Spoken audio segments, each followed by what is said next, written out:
every emotional moment with him. But now it's a new week, and the Champ Cars have come for the 21st year to the Monterey Peninsula of Northern California, to Mazda Raceway Laguna Seca, home of the infamous corkscrew turn for Round 7 of the Bridgestone Presents the Champ Car World Series powered by Ford. But before you can race the Grand Prix of Monterey, you must qualify, and that is what we are about to do. There's been plenty of news thus far. Let's get you started with Derek Daly in the pit lane.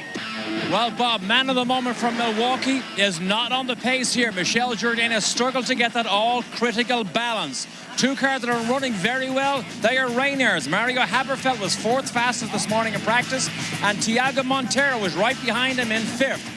Patrick Carpentier yesterday on his last lap of qualifying beat Paul Tracy. He's yet to start ahead of him, though, this season. But Bruno Junqueira was the man of the moment yesterday. For the first time this year, got that bonus championship point for his official pole position. Despite that being less than 10 days after what he terms to be the biggest crash of his career at Milwaukee. But he is smiling today in the sunshine of Northern California. Bruno, we have to ask you, how do you feel physically after that big crash in Milwaukee? I feel a little bit stiff, but I mean, I'm okay. This track is very, very physical, but I love drive here in Laguna Seca, and the car is good. Then I'm feeling happy. He is happy. He has a smile on his face. However, win number 1 is still becoming elusive for Bruno Junqueira. Maybe this weekend. That was a huge hit Bruno Junqueira absorbed in Milwaukee. The Ford blue box indicated a 70G backward impact, and an accelerometer built into his earpieces show that Junqueira suffered 100 Gs with little more than bruising to the ligaments in his neck. Among the other news items this weekend, former Indy Lights and Barber Pro Series driver Jeff Boss has joined the Champ Cars after a couple of years out of racing. He'll be driving for Dale Coyne this weekend. And Brian Herta, a 2-time winner here at Laguna Seca Raceway, is also back in the Champ Cars, driving for car owners Craig Pollock and Kevin Kalkoven. And it's appropriate that Brian Herta should return here at Laguna Seca, where he has witnessed so many high points in his career. Maybe it wasn't a high point, but the pass authored by Alex Zanardi to win in '96, demoting Brian to second, was certainly one. And then there were wins in 1998 and '99 for car owner Bobby Rahal. He's standing by with Calvin Fish. Bob, the big news at PK Racing this weekend is the fact that Brian Herta has replaced Patrick Lemare in the number 27 machine. Brian, you come back to a track you've had so much success on over the years, but how much pressure on you as a driver to perform when everyone else is really in their mid-season stride? No more pressure, really. I mean, it's still the same. They haven't changed the track, but lots changed. You know, I've been out of these cars for a little while, and the Lola is a lot different than the Reynard I'm used to driving. So, you know, we're just step by step improving the car to get it where we need it. And, you know, I think PK Racing's got the potential to run up front. All the elements are there, but whether we can unlock that combination in just one weekend together, that's a big job. I keep trying to find bigger challenges for myself at this place, and this is probably the biggest one I've had yet. Team just announced that Max Papper is actually going to be driving the car for the remainder of the season. He's obviously over at Le Mans this weekend. If you perform well this weekend, what have the team told you in terms of maybe running a second car as well? Well, I knew that was going to be the deal before I came here. I was supposed to be racing in Pikes Peak for Andretti Green, and Dario got cleared, and suddenly they called me up and said, you want to come down for the weekend? Really, you know, they want to run a second car. Kevin Kalkoven's expressed that, you know, they have a strong desire to do that. And I think Max and I, we've been teammates before. It worked out pretty good. So I just want to keep an open mind, see how this weekend goes, see how I get on with the team, see if I enjoy, you know, see if I enjoy working with the guys. And if we feel like we can have good success together, then, you know, maybe you see me in a little later on again. All right, Brian, good luck. He qualified 11th yesterday, provisionally 7th fastest this morning. Right now, he sits pretty comfortably there on the podium, a place he's visited twice before, back in '98 and '99 with 2 wins.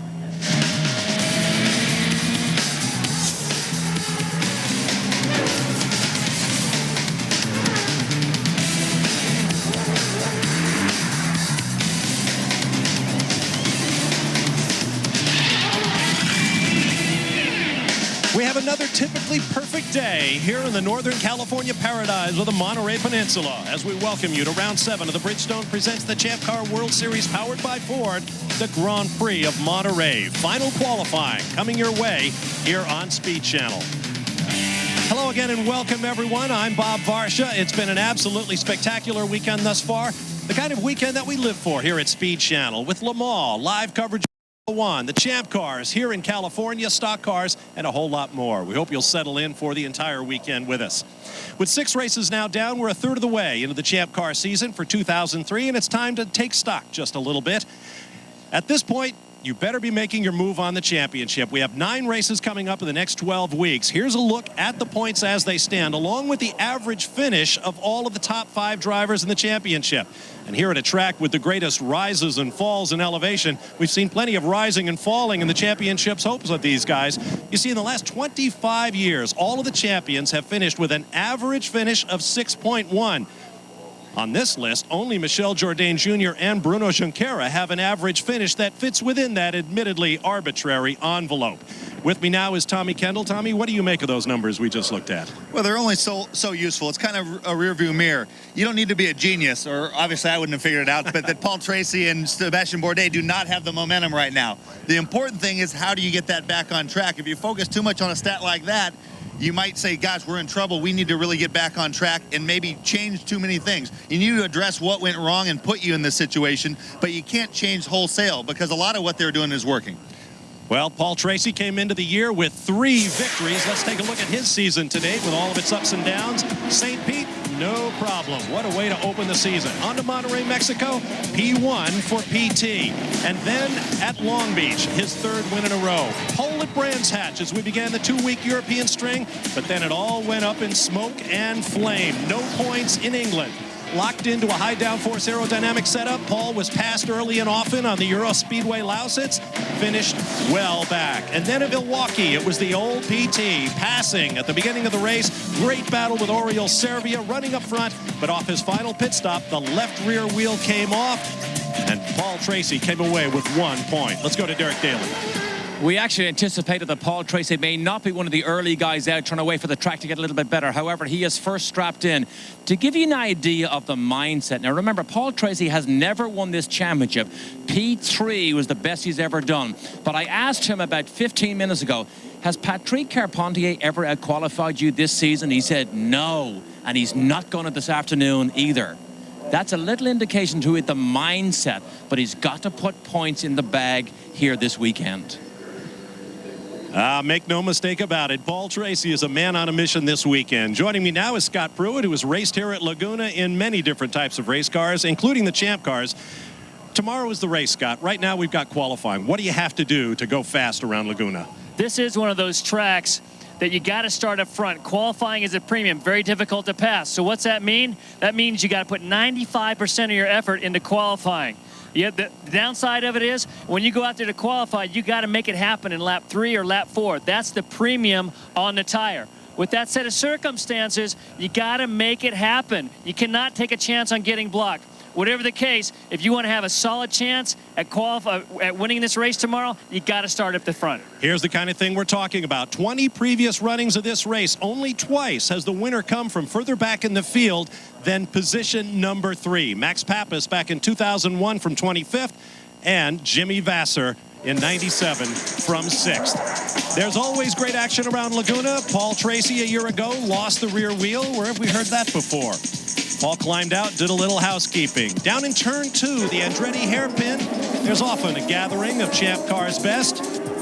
Will we see some more of that this weekend? Or will we see something like what Alex Zanardi authored back in '96 to win the race? Well, there are tire walls there.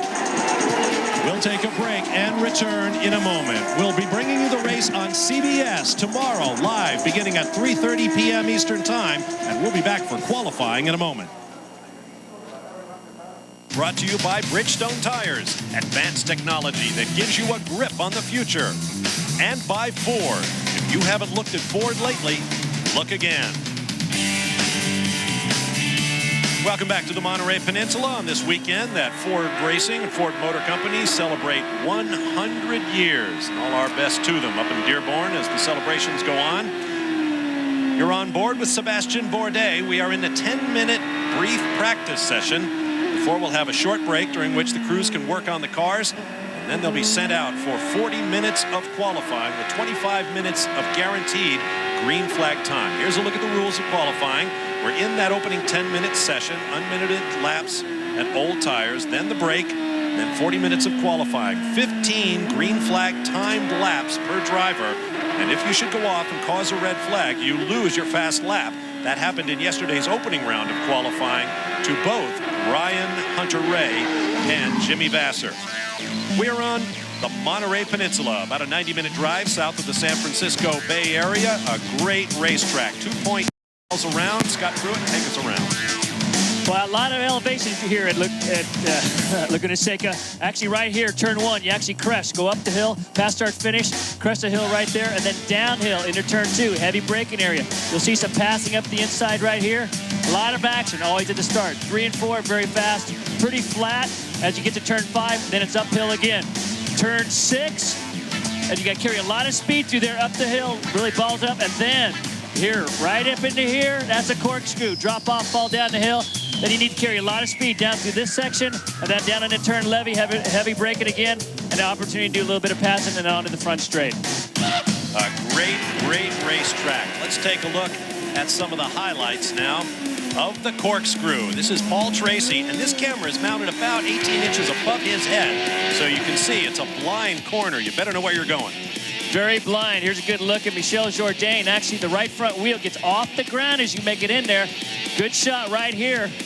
The track literally falls away. You cannot take a chance when that car's light. If you even think about getting with throttle, it'll jump out from underneath you. Wait till you get to the bottom of the hill, jump on the throttle hard. The track is wide and smooth. It's in great shape. Our compliments to the track staff. It's been manicured for this weekend.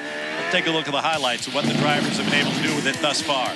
Yesterday's opening practice, coming in on a race win, Michel Jourdain Jr. lit up the left front Bridgestone and got off down at turn 2, the Andretti hairpin. He wasn't alone. Ryan Hunter-Ray tried the controversial rearward entry into the corkscrew. Not advised. Thiago Montero driving for Emerson Fittipaldi and Fittipaldi Dingman Racing off at turn 6, tarred into the tire wall, basically messed up the front end of his car. Missed the afternoon's first practice.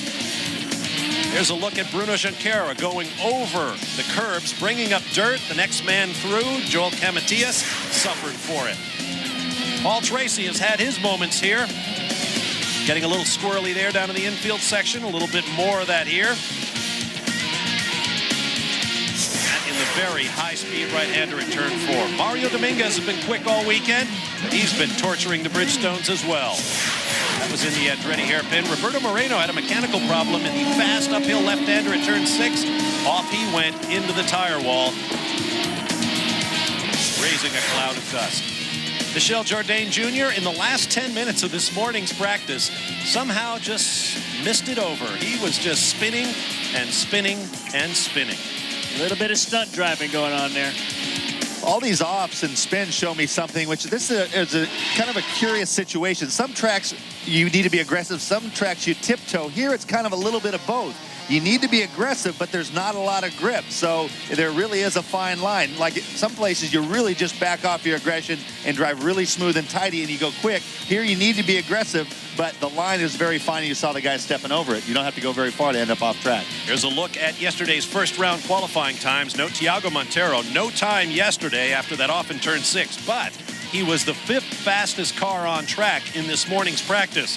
So the young Portuguese rookie may have something to say in this afternoon's final round of qualifying. I know Brian Herta up in the 11th. He too was much quicker in today's practice, so the rust is rapidly coming off. Jimmy's having a great run here. In fact, I was down there talking to the team earlier, and they feel this should be their best qualifying for this season and hopefully back it up with one of their best races. And you're seeing an interesting thing with a lot of the Reynards up front. You had Montero, Haberfeld and Montero 3rd and 4th this morning. Jimmy having his best run of the year. So for whatever reason, obviously probably the smooth surface, the Reynards are much closer to the front than in the past. And Vassar, these guys need a big result. Jimmy has been pretty tight-lipped about it, but he is very, very frustrated. Ryan Hunter-Reay, also a guy who should be showing better than he has. The Reynard is a known handicap, but they haven't even been close to the quickest Reynard. So these guys need a good result for American Spirit Team Johansson. Jimmy heads for the pits. His team owner, Stefan Johansson, is in Le Mans, running third last time we checked. This track for Jimmy holds lots and lots of great memories. I went to high school 45 minutes north. It was kind of like my home track. I went to driver school there. I remember I won Formula Ford races there, won my championship there in '96, and same race, my buddy made the pass. Sinardi passed the herd up in the corkscrew, and then the next year he won the championship and I won the race. I have many, many great memories at Laguna Seca, and hopefully looking to stack another one on this year. That was Jimmy Vassar. We'll take a break and return. First practice is coming to a close. We'll have a brief break to work on the cars and go qualify.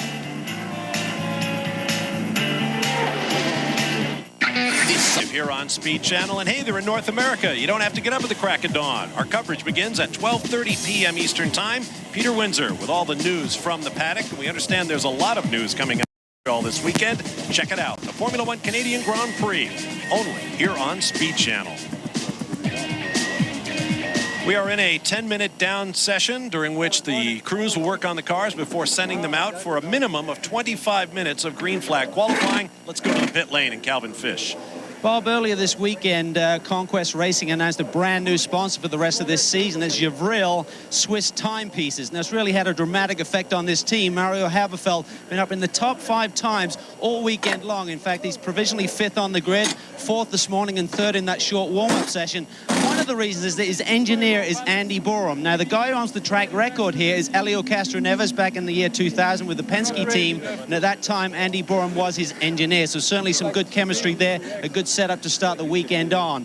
One of the things that the Reynards are doing this year is actually utilizing different front wings, and this is actually a Penske part, this front wing we're looking at right now. A number of the teams have it. Jimmy Vassar has it on his car. Ryan Hunter-Reay does not. Certainly Haberfeld does, and this afternoon Rodolfo Levine is going to be running on one of the Walker cars, so they think it gives them a little bit more downforce and certainly helps with the understeer that you predominantly find around this very difficult Laguna Seca racetrack. Let's get down to Double D with Patrick. Calvin, the fastest of the players' cars yesterday was Patrick Carpentier. In the 10-minute session we just had, again, he is the faster of the 2 cars and second fastest on the list. Patrick, you have a nice smile on your face. Do you sense that you maybe can stick this thing on the pole? Yeah, hopefully we can. No, I think we got a fair shot at it. We made some change from the car. This morning the car was really bad, and we didn't have completely new tires. They had like 6-7 laps for this run, so it's looking pretty good. I think I'm pretty confident, so we'll see. We'll try to give it a shot. Is there much of a difference between your driving style and Paul Tracy's? I mean, can you feed off each other's information? Yeah, we usually do. Sometimes it's too late after one session, like we just found a few things. Maybe we'll transfer it or see what it is. But we've been exchanging a lot of information since the beginning of the season. So it's getting better and better for our side. We needed to learn the car a little bit more. But we actually have, it's different sometimes, but sometimes it's almost the same. So it's very good. Thank you, Patrick. I will tell you, despite how confident Patrick sounds, I just had a little chat to Paul Tracy. He has nowhere near as feeling as good as Patrick Carpentier. So that inter-team battle is going to be something to watch. Let me correct something I said a moment ago. This is the 100th anniversary of Ford Motor Company this weekend. Actually, Ford Racing began 2 years earlier. Henry Ford was basically racing to raise money for the auto company he wanted to found, which he did in 1903. So congratulations to Ford Motor on their 100th anniversary being celebrated this weekend in Dearborn. The 24 Hours of Le Mans is going on as we speak. Bentley's out front last time we checked. Be sure to rejoin us here on Speed Channel as the coverage continues. 12:30 a.m. Eastern Time tonight. Taking through the night, tomorrow to the finish of the world's greatest endurance race. Tonight, Speed News Saturday with Dave Despain and Rick Benjamin. We'll have all the highlights of this Saturday in June around the motorsports world. Check it out, 7 p.m. Eastern Time, only here on Speed Channel. Here at Laguna Seca, cars are getting set to go out for the final round of qualifying. Bob Varsha, Scott Pruitt, Tommy Kendall, Derek Daly, and Calvin Fish with you. Before they go out, Let's take a look at some of the action from the 10-minute warm-up for this qualifying session. And the Erdes competition cars were trying hard. Mario Dominguez went a half-second faster than his qualifying yesterday, but just overstepped the bounds of traction by a hair. Even though it's smooth out there, that stuff, you're taking a look at Moreno, as soon as you get on that brown, pebbly stuff, it feels almost like you're on the wet. I mean, you just slide and hit what's on the other side. You see the crew talking things over, dusted themselves off, green flag waves, each driver going out for 15 timed laps, and it's going to be a very delicate decision right now when to go out because of the need for a clear lap that you talked about earlier, Scott. You got to get that clear lap in here on board with Michel Jourdain. You got to get that clear lap in. The best lap on those Bridgestones is going to be ultimately lap 4, and even if the car pulls over in front of you and gives you a little bit of room, it'll still kind of back you up just a little bit. You got to get that one premium lap out of these tires to get the most out of the tire and the track. It cannot happen in traffic. Now, the interesting thing here with Michel Jourdain, he was quickest this morning, in this last session just now, but also the fact that they're going out as soon as they are. Yeah, that was a big difference from yesterday. Look how careful Jourdain is being on cold tires. He's just tiptoeing around here, and he just dialed in a little opposite lock. His best ever start here, 8th in 1997. He is 7th on the provisional grid. Let's go to Calvin Fish. Well, as Scott mentioned, very interesting that Michel Jourdain goes out early, the championship leader, qualified 7th yesterday. Here with Bobby Rahal. Bobby, you say Mid-Ohio is your favorite track, but Laguna's certainly been kind to you. 4 times you won as a driver, 3 times team owner. Talk about the confidence of the team and your young driver with that win at Milwaukee. Well, I think, all year he's been running very strong, and of course, Long Beach was a heartbreaker, but I don't think there's any question that he has the pace to win races. And, I told him after that, I said, listen, now if you ever wondered whether you could do it or not, now you know you can. And I think Milwaukee was the culmination of that. Is it the fact that you're 7th on the provisional grid, Bobby? They've taken a jump and going out early here. What's the strategy this afternoon? Well, we feel pretty good about the car. And I think the big problem is if you wait too long, you get too cute, you can get mired in a whole bunch of guys going in and going out. And so we thought, let's go. Then we got a long time to sit and wait for the right time. So hopefully it'll work. Okay, well, hopefully Michel will get one good lap time in the bag and then have a second run a bit later in the session. Let's go back to Bob.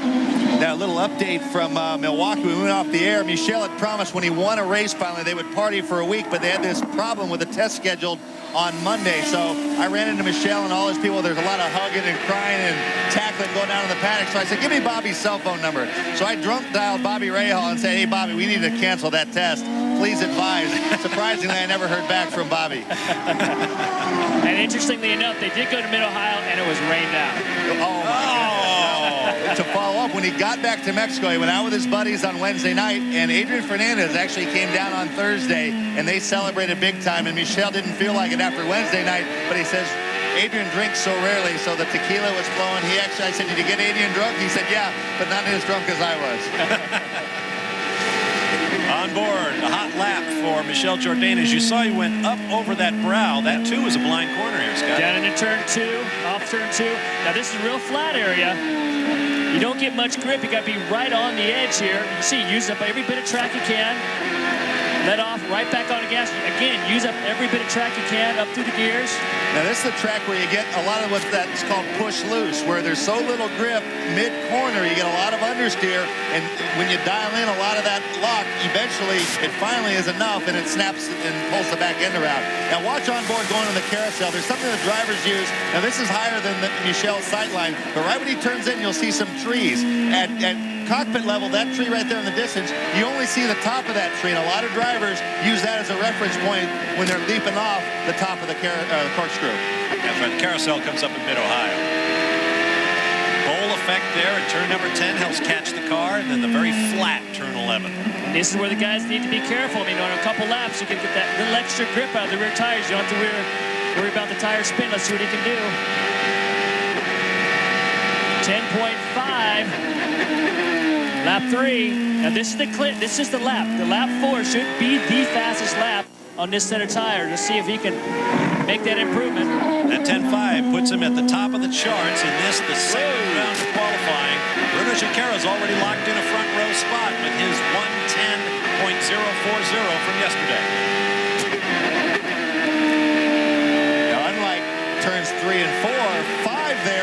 has a good bit of banking that helps you out. 6, there's a bit of banking in the middle, and then it flattens right out, so the car jumps out towards the curve. That's just a brave turn. Turn 6, you just got to brave it up. Down the corkscrew, hard left, real light, back hard on the gas. Down the hill. Now, the steering gets extremely heavy. The car gets really loaded up. He'll be straining down there. Coming in the last turn.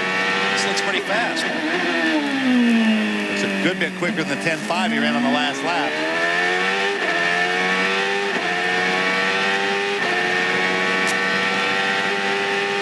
Seven. 9-7. Wow. Paul Tracy looking on. Bobby Rahal has won 7 times here, 4 as a driver. In fact, those 4 consecutively from 1984 to 87, and 3 times as a car owner, twice with Brian Herta and once with Max Pappas. Let's hear from Paul Tracy with Calvin. PT, so often this year you've been locked into the front row on second day qualifying. Different story today. How long do you wait? How much do you gamble? We're getting ready right now. So we just saw Jourdain ran a 69, which was quick. So track's obviously good. We have fresh tires. We ran pretty good time on old tires. So I think we can get, I hope we can get into the mid 69. So we'll see what happens. Okay, mate, good luck. Let's go down to Double D. Well, somebody happy to watch the television screen right now, to watch people like Michel Jourdain, is Sébastien Bourdais. He was the fastest man this morning in practice. However, Tommy Kendall said earlier on about Paul Tracy, just keep doing what you're doing. Well, Bourdais cannot do that this weekend because the key man who calls his races, Kenny Seawick, the assistant team manager for Newman Haas, is not here this weekend. His mother is having serious surgery back in Milwaukee. So, Kenny, we wish you were here. However, take good care of your mother. And now the job of Kenny Seawick and the balls to Craig Hampson, who will do both jobs and hope he can do it well and get him again into victory circle. Thank you, Derek. That last time over the timing stripe, Michel Jourdain, 109.546. That's 0.2 quicker than Cristiano D'Amato ran last year, taking pole for this race. We'll be back.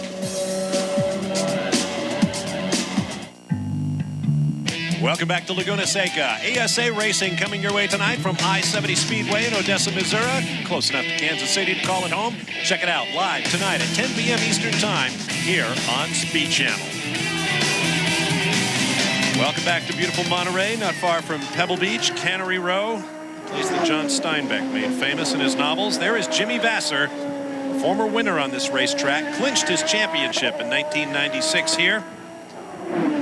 Having a great run with this Reynard, currently sitting 5th at 10.5, but that's a second off Michel Jourdain. And what Rahal did with Michel Jourdain, I thought was excellent. Get out there, get that good running in without getting caught up in traffic whatsoever. Got a good momentum going, laid down a good fast lap. Now they can kind of wait a little bit and see how they need to respond. But as more cars are going to be on track, it's going to be very difficult to get that lap in without having some sort of problem. That was always the late Ayrton Senna's strategy. Go out there, post a number, and then sit and wait what people did, and then maybe go back out and improve on it. There is Michel Jourdain. Let's go to Calvin Fish. Well, I think what's really impressive about what Michel Jourdain has done here on Saturday, second day qualifying, is that he's really jumped up the timesheet. So often we see cars and teams roll off the trailer quick and stay quick all weekend. I spoke to Ray Lito this morning. I said, can you guys find the time necessary? And he said, we don't feel confident about Laguna Seca. The team has had a lot of success. We didn't test well here early part of the year, so we're just hoping for a top 5 result here and move on to Portland, where we tested strongly, but certainly shown an impressive form, turn of speed there in that early run. All right, thanks, Calvin. There is Mario Haberfeld, who has been very strong this weekend. 3rd quickest in the 10-minute warm-up and 4th quickest in the practice this morning. Let's get more on him with Derek Daly. Derek Walker here has NTN sponsorship on his cars this weekend. Derek, the Rayners are running very well here. We obviously always expect a lot from Darren Manning. It looked like he struggled a little bit this morning. Yeah, you're right. I mean, the Reynards have been going quite well. The trouble is it's not been ours. You're right. We just really haven't got to grips with the setup yet, but we're getting closer. Hopefully we won't run out of time here. Derek, the Penske wing that we now see on most of the Reynard, that obviously came in before the aerodynamic freeze. Yeah, it did. We've tried a back-to-back. We've not spent enough time with it, but it seems anybody that's used it has stayed with it. I think it's a small gain, probably worth having. You know, it's not the magic bullet yet. We need a lot more than that, obviously. Thank you, Derek. Incidentally, Darren Manning is also backed by the British Racing Drivers Club, which is a club based at Silverstone, and they have a small sticker on the rear wing of Darren Manning's car because they actually financially support British racing drivers to go and wave the flag on a global basis. It's a great organization, Derek. I've been in their clubhouse at Silverstone. All of the great British drivers you know very well, and a bunch you probably never heard of, members of the club, are David Hobbs here at Speed Channel, Derek Bell. We have several members of the British Racing Drivers Club on our staff. On board with Brian Herta, back in the Champ Cars here in Laguna Seca with PK Racing. I spent a little time with Kevin Kalkoven this morning, and obviously the deal with Max Pappas for the rest of the year was already concluded.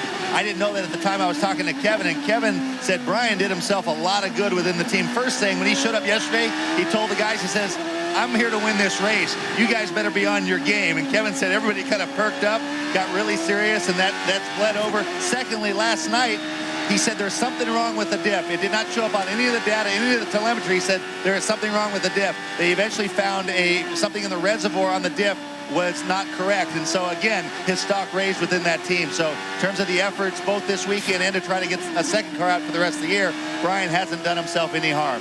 Currently 12th on the provisional grid. He has not improved from yesterday's 111.297. Oriol Servia has hopped up to 5th with a 110.506. He was 10th on the provisional grid as of yesterday. Now these guys are still a good second off the time laid down by Michel Jourdain, a 110.5 by Servia, who's currently sitting 5th. They're going to have to step it up. Brian Herta completing his 4th lap, so the tires should just be coming in. Those Bridgestones will be ready to go to work up to temperature. Down into turn 1, turn 2, heavy braking. Look at him work that wheel. He'll try and get away from him here a little bit. Ooh. His head tips forward under braking. There's Mario Haberfeld pounding around in the Reynard. A moment ago, he had a bit. Let's check it out. This is turn 11. Oh, here he is climbing the hill. Coming into 6. There is a bump there in 6. You saw the car leap in the air. You didn't see it, but he actually got on the curb on the inside. That'll throw the car out just like that. There is a bit of a dip, but to make the car jerk like that, he caught the curb on the left side. He's only done a 112.2, so he's currently 8th based on yesterday's time. Calvin Fish. Well, Bruno Junqueira is now warming the engine up. This is the point we saw a lot of activity yesterday, Bob, with about 25 minutes left in this qualifying session. And we see a lot of the teams now getting ready to go. But yesterday, when this team got that provisional pole, there are a lot of smiles around this place. Remember, this is DeMata's team from last year. They had 7 poles last year. They haven't seen one this year. But the first pole that DeMata had was here at Laguna Seca last year, Bob. Calvin, Oriol Servia is heavily into the tire wall just below our announce position. That will bring out a red flag, and that will cost Servia his best lap of the session. And it may change. I mean, this is a big hit. It's going to take him a while to clean that out. A lot of damage on the Vistia on Lola there. The other thing that's going to happen, we're 15 minutes into the session. They got 25 minutes guaranteed. It could take them a bit of time to get this cleaned up, make sure this tire wall is all repaired, and they may come down to actually a 10 more minute session. And the people this could affect, Paul Tracy was on his 3rd lap. You had Darren Manning, who was on his 5th. Fernandez was on his 3rd. Dominguez was on his 4th. Those guys are right in the middle of runs, one of only 2 new tire runs that they have. It'll be hard to be interested to see if they'll try to get those tires hot again. Either way, they won't be optimal. Once the tire's been heated up and cooled down, you lose that really prime optimum grip spike. If this plays out, so there's only 10 minutes left. Oh, we're back on with Oriol. Here comes the corner. Just got a little loose going in. Ugh. Wow. See how the left front wheel caught the tire wall and spun him into it. But I was getting back saying, if it works out, well, there's only 10 minutes left, you'll see these guys go all brand new tires. Right. Safety 2 responds. Dave Hollander, Dr. Terry Trammell, Joe Richard, and Todd Johnson from the Simple Green safety team. And they begin the work of cleaning up. There's Oriol Servia about to begin the walk back. As an interested spectator, he might have had the best view of all. We'll take a break and return with more from Laguna. Laguna Seca, Bob Barsha, Tommy Kendall, Scott Pruitt, Calvin Fish, and Derek Daly. Glad to have you with us as the tire wall appears to be close to being repaired. Oriol Servia rearranged it moments ago, bringing out a red flag that will cost him his best time in this final qualifying session. Let's take another look at what happened. Coming through turn 3, headed for 4. Going into front 4, so he just gets a little loose, he corrects, gets off, and then just sliding into the tire wall. Talking about those marbles, that stuff is so slippery. As soon as you get on it, there's almost no hope of getting a save before you run into something. Oriol was complaining about this a little bit this morning. He said usually it's just understeer, understeer, understeer. Yesterday, his lack of speed, he says we actually had a good bit of entry oversteer and then understeer in the center. He ran a good time right there before that crash. Let's see what Jim McGee has to say. Calvin Fish. Well, Jim, your driver just made it back. We'll have a chat with him. You watched the video, and you're still lining up 4th. Even losing your fast lap, you're still 4th on the grid. You have some predictions for the rest of the session, though. Oh, I think it's going to be quicker. A lot of guys out there with some good cars, and the Vissian car was good. We made a pretty good gain. A little loose on the entry, but other than that, the car's not bad, and we've been working on it this last session. So hopefully we don't go too far down the grid, and we can get a decent starting position in the top 10. We'd be happy with that. Okay, we'll try and find Oriol over here. Jim was certainly thinking there may be some more incidents out there, everyone going for it. Oriol, smile on your face. Steve challenged you, engineer, said, well, he's certainly trying hard. Yeah, I'm smiling not because I'm happy, though. I don't know, I was trying my best when I saw that, you know, I thought I had the best car I had all weekend and during the session, and we still were a second off. I thought, you know, you gotta try harder, and I tried, and just couldn't make it. All right, mate, we're coming off that podium finish in Milwaukee. They'll try and revamp it tomorrow. Let's go down to Derek. Calvin, I think the measure of a good team is how they handle themselves in difficult situations. The Johnson Controls team has really been on the pace everywhere all year. Paul, is this a difficult weekend for you? You don't seem to have quite got where this team is accustomed to being. Well, we're really pretty bad. You know, I coming to Laguna the first time to race without a notebook's like being a virgin. You know you got to be here. You're just not quite sure what's going to happen next. The only thing we can do is keep pitching. Technically, how important is it for the driver's information or from the engineers what they download from what the car tells you? Well, you know, the download helps, but it's only documentation. When you're slow, the download tells you, I'm slow here, I'm slow there. Driver's input's absolutely essential. He's got to know what he wants, and when he tells you he wants this, it's got to be the right thing, because there's a limited amount of time to try things. Thank you, Paul. It's been a long time since Paul John Lindsay's been a virgin. My team owner. Nice mixed metaphor, though. Virgin's pitching. Alex Tagliani making his way around. Here's Paul Tracy. As you saw, it was an Oklahoma land rush when we went green. As everybody tries to get tires back up to speed, tires up to temperature. Drivers who have not posted a time yet are Bruno Junqueira, Patrick Carpentier, and Sebastian Bourdais. Actually, Paul Tracy has not posted a representative lap. He was just 2 laps into his run when Oriol Servia brought out the red flag. And the driver, a couple other things happened so far. One, this morning's practice was marred by red flags. Very difficult for a team to get in the groove, make some changes, and really work forward with the car. If that carries forward into this session, Rahal could be sitting in a pretty good, Michel Jourdain could be sitting in a pretty good position. Because a couple of things happen. One, you get off track, you get some of these marbles back up there, that makes it difficult. And 2, like we said earlier, you get this run going, 2 or 3 laps, a red flag comes out, it takes that goodie out of that Bridgestone tire. Slowing down. Goodie. Looks like Paul might want to head for the pit lane here. Let's see if he goes in. Yes, he does. Now, the team is telling him, okay, this isn't going to happen. You get back up, get yourself some room, and then pull the trigger this lap. On the left, you see part of the new pit complex being built here at a cost of about $7 million. There's a wonderful master plan in place for this track, including more new garages, suites. Ooh, locking up the left front Bridgestone. This is going to hurt him time-wise. Just touch the limit there a little bit. Turn 3. Nobody on the road in front of him. Good coordination with the team. Whoa. Oh. Same thing happened with Oriol. Got a little loose getting in, corrects.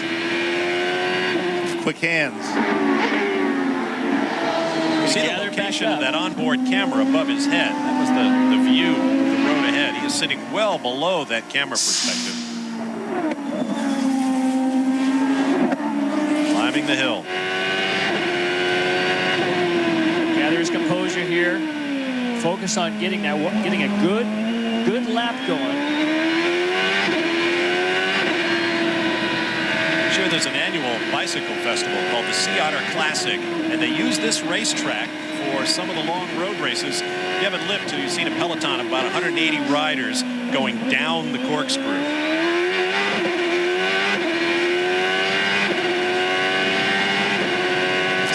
Paul Tracy will give it another shot. Let's go to the pit lane and Derek Daly. Bob, hopefully you can see this screen. You just mentioned good coordination by the teams. Every team has this screen, and this is Junqueira's team. His car is #1. They can see exactly what position he is on the track relative to everybody else. So they can pick a clear piece of track and tell Bruno whether there's traffic there or not. You can see down through here, there's no cars there at all. That's the type of timing, and Scott, I know you've been through this many, many times. That's the type of timing the driver will rely on when they want to get a clear traffic magic lap in qualifying. This is what you can't tell as a driver. You have to rely on the team to get this information. They need to tell you, hey, slow down just a little bit, stretch out a little bit of room in front of you, then get out there and get the job done. We'll look at a replay here. Oh. He lifted, but not much. It is very firm soil off of the track. That gravel area is very hard. Even the gravel traps are nothing compared to those we see elsewhere on the circuit. He went just a little bit quicker, a 10.3 to a 10.0. And provisional third place behind Jourdain and Junqueira. We'll take a break. That little fella's still looking on. We'll be back with more qualifying from Laguna Seca, Grand Prix of Monterey. Stay with us.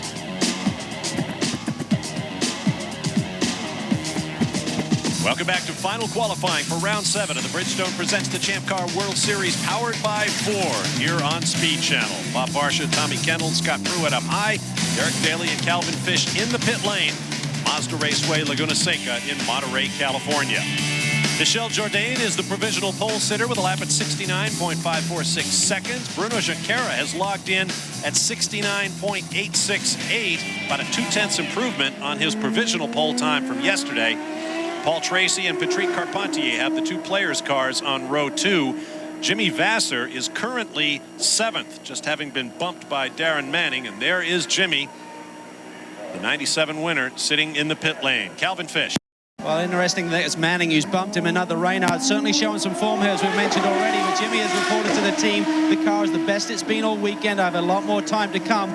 They're really rolling the dice here a little bit, Bob, to get those good laps. They're going to need about 5 or 6 minutes of track time with the warm-up lap. So about 10 minutes left in this session. They have to go soon. There is Mario Haberfeld, currently 5th. So Haberfeld, Manning, and Vasser are 5th, 6th, and 7th, all in Reynards.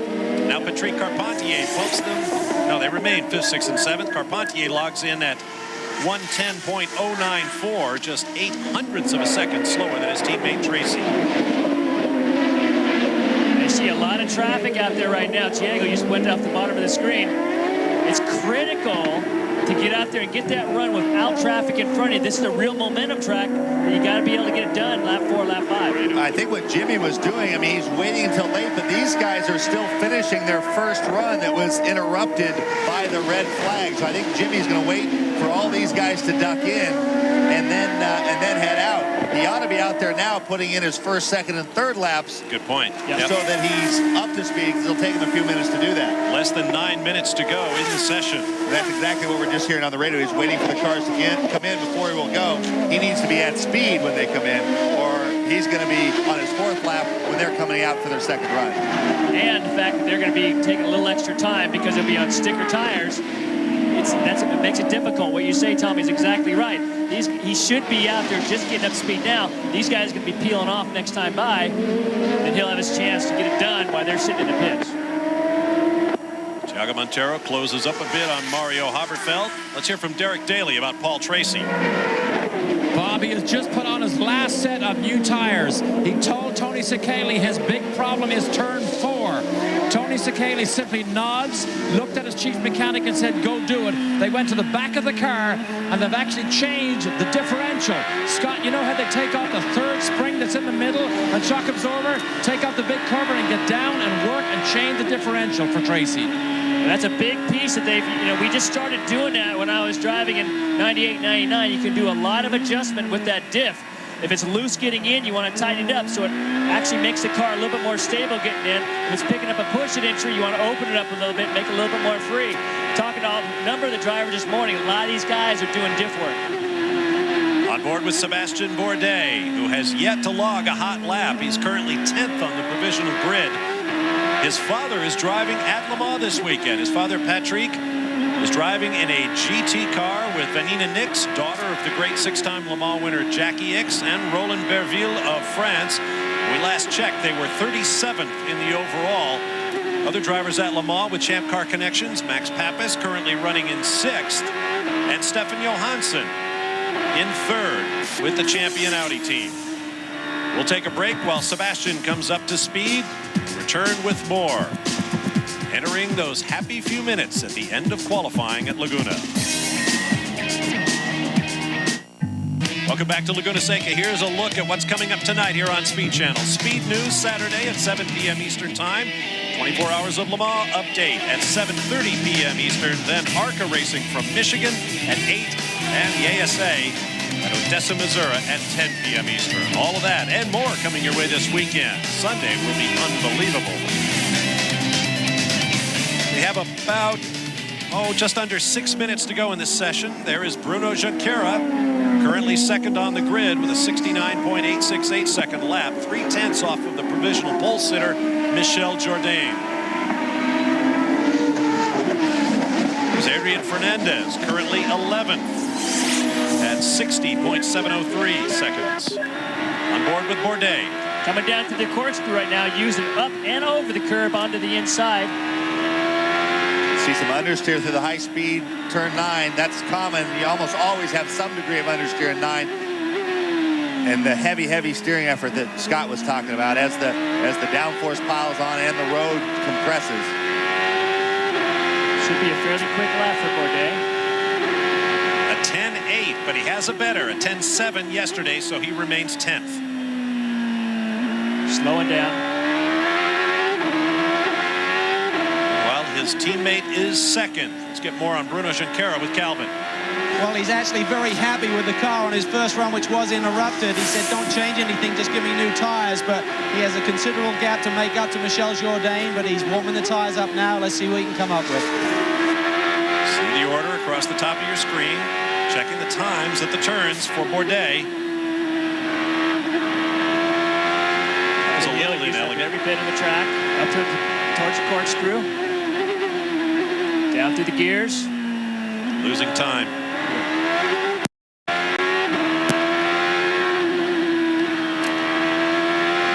It's not carrying his speed.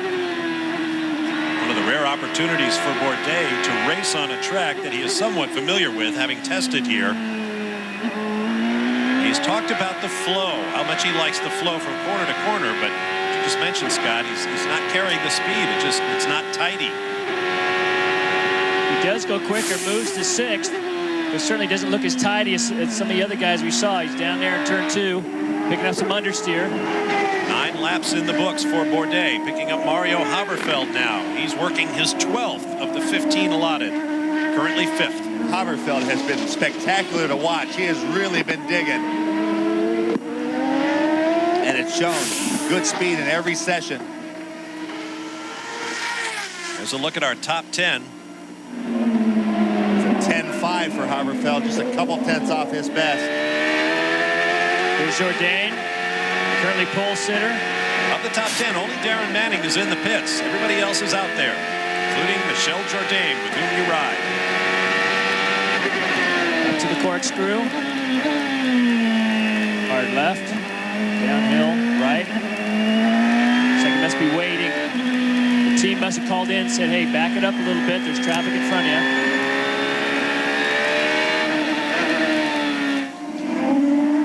Junqueira, he too off the pace. Vassar just clocked a 70.570, good for 8th. Bourdais, a 70.251, he remains 6th.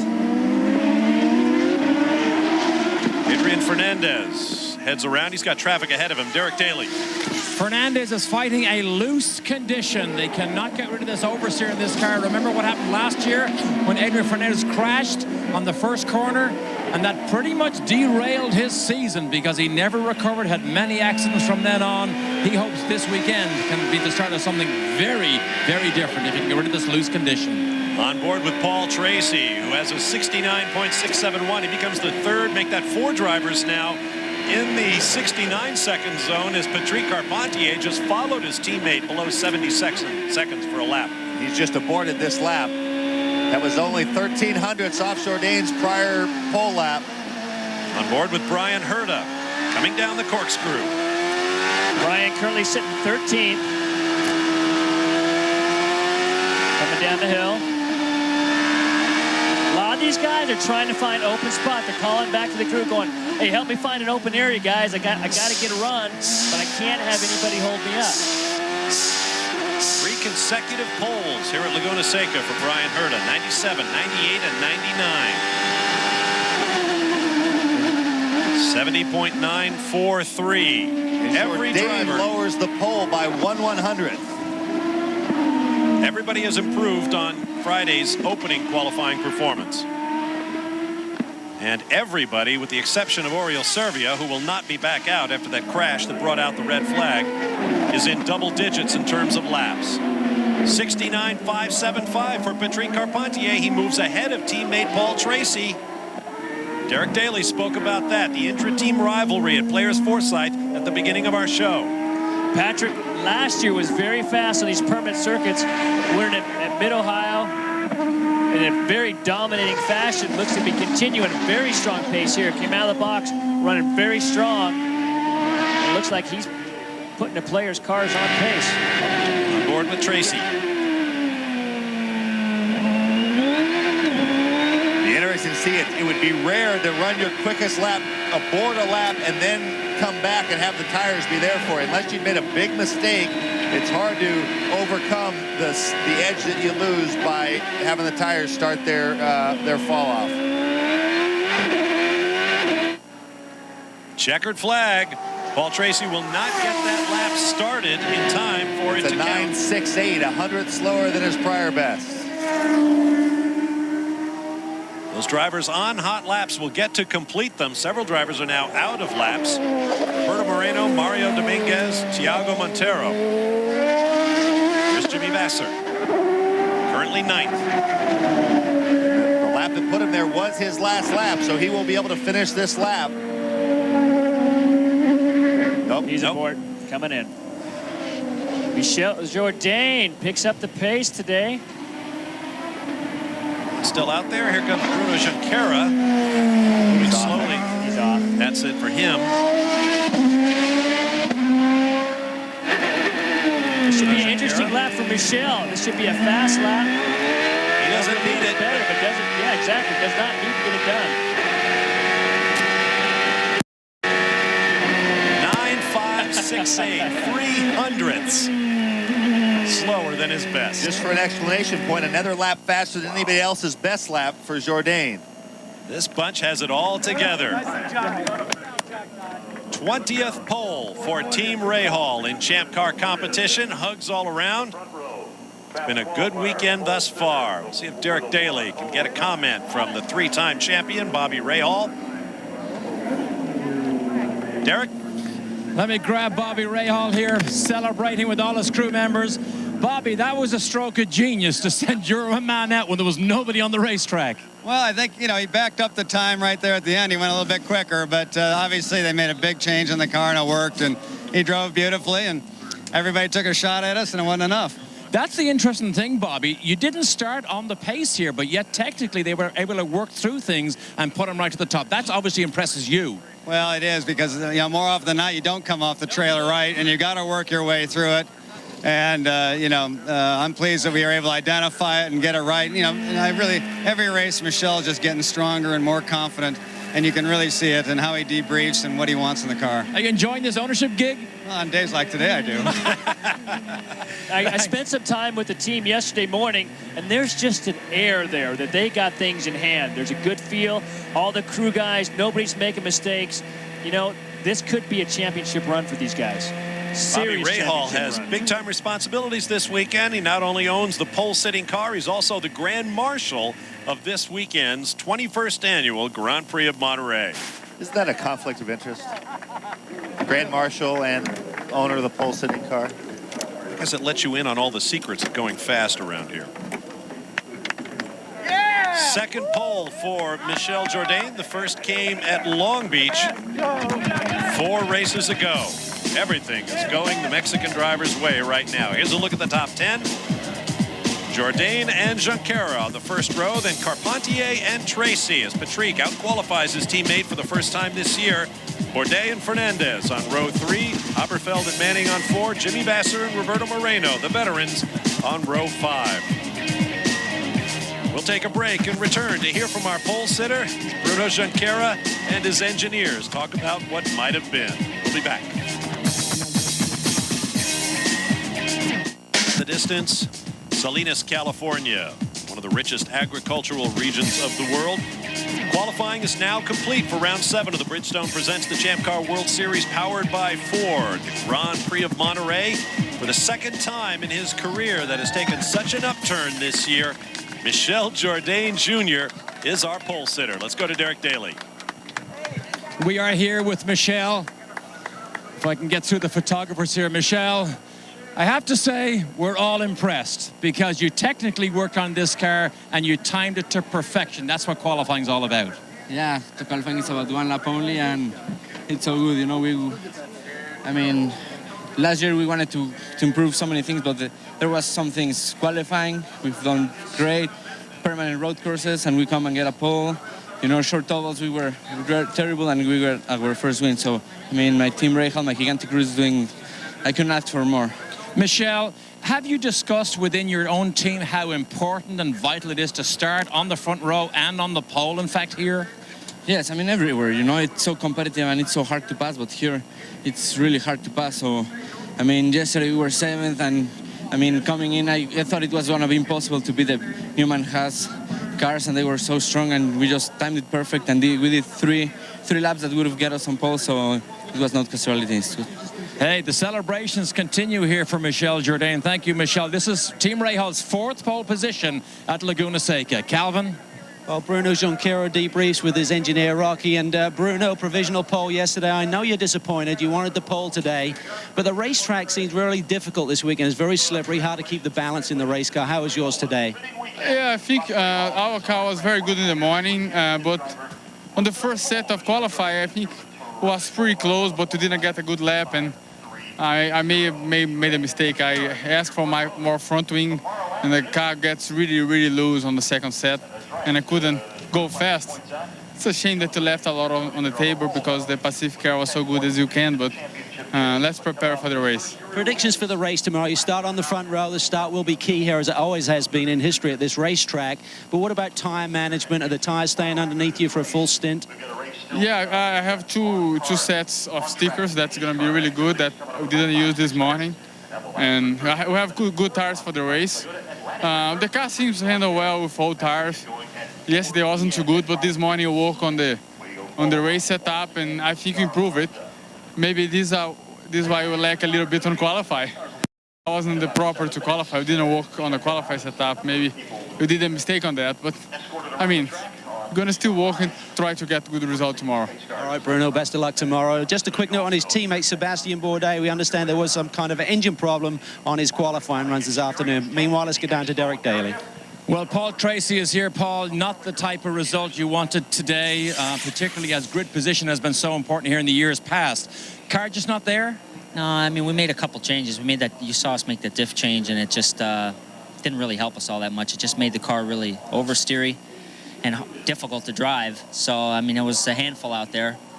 And I think we ended up third for the session, but obviously Bruno was locked on the front row from yesterday, and we're close, but the car wasn't very good. So I think if we can improve the car, we'll be a lot faster. How risky is it now to continue to change the car technically when you've got basically a warm-up session left tomorrow? Well, I think we'll have to change it for the race because the tire wear is going to be an issue, and you know, I think my car, I'm not very happy with my car right now. So if we can improve it for the race, hopefully we can have a good race and finish on the podium. Thank you, Paul. Paul Tracy, all business this weekend. And he is correct. He was the third fastest man in the session, but Bruno Junqueira's time from yesterday locked him into the front row. Bonus point for pole puts Michel Jourdain now 11 points ahead of Paul Tracy. Bruno Junqueira, who picked up a point yesterday, actually tied with Tracy for second. The Champ Cars head north to Portland, Oregon, home of the Rose Festival and the snow-clad majesty of Mount Hood. Over the last 20 years, Portland has seen the rise of a generation of driving stars and some of the wildest action in the history of the Champ Cars. Portland is also synonymous with thrilling finishes, including Mario Andretti's Father's Day win over son Michael in 1986. The festival curves are hardly a party, but they do occasionally host a gathering. Last year, Cristiano D'Amato won in Portland en route to the championship. Whose title hopes will flower in 2003? Join us next week and see. The Champ Car Portland 200 qualifying airs here on Speed Channel at 5:30 p.m. Eastern Time next Saturday. The race on Sunday beginning at 3:30 Eastern on CBS. Back here at Laguna, let's go to Calvin Fish in the pit lane. Well, Patrick Carpentier qualifying third and beating his teammate for the first time this year. Does that mean he's buying dinner tonight? Yeah, right. Yeah, I didn't buy any dinners, so I owe him quite a few. But no, it's pretty good. You know, we always have a slow beginning of season, and just to learn the Lola, and here we tested, so we knew the car a little bit better. But it's good, you know. Once in a while, it's pretty good. We've been ahead both days, but we worked together pretty well, actually, both teams. But I hope he's buying dinner tonight. It happens so rarely. You've quietly moved into the top 5 in points with some consistent results, podium finish at Milwaukee. But historically, you typically come into form mid-season, winning 2 races in Ohio last year. We're heading off to Ohio shortly. You've got to be looking forward to that break. Yeah, I'm looking forward to it. You know, I got to wash off the beer from the winter, and then it starts to get better. And then we get better. But no, it should be good. The tracks that are coming, I really like Mid-Ohio. It's been good to me last year. So we'll see how it is. Hopefully we stay strong. All right, Patrick, well done. That was a smile on his face. Let's go down to Derek Daly. Adrian Fernandez scanning the time charts here. Adrian, I know you wanted more, but you just couldn't get your arms around this place. No, we were more competitive yesterday than actually we were today. I developed a big vibration at the beginning of the session, and really that took a lot of my energy on your arms. At the end, it was better, but at the end, when I was needed to get the times down the hill after the corkscrew, my arms were very in pain. But the car still was difficult. It was very loose. We made some changes to improve it, and it was better at the end of the session. So we hear you helped Jourdain celebrate after he won at Milwaukee. How was that? What he drink? I thought we were drinking the same thing, but it looked like he was drinking something else. I'm going to check that. And of course, don't forget, this is Adrian Fernandez Sr. right here beside his son, who is 70 years young today. Nice to see you again here. Thank you for being here. All right, down here with Mario Haberfeld, talking to Andy Borum, his engineer, and great performance today. Been up in the top 5 all weekend, qualifying 7th. Are you disappointed with that? What did you expect? Yeah, I mean, no, it's never good when you go backwards. I mean, yesterday we were 5th, but I think realistically we still have to be satisfied with our position.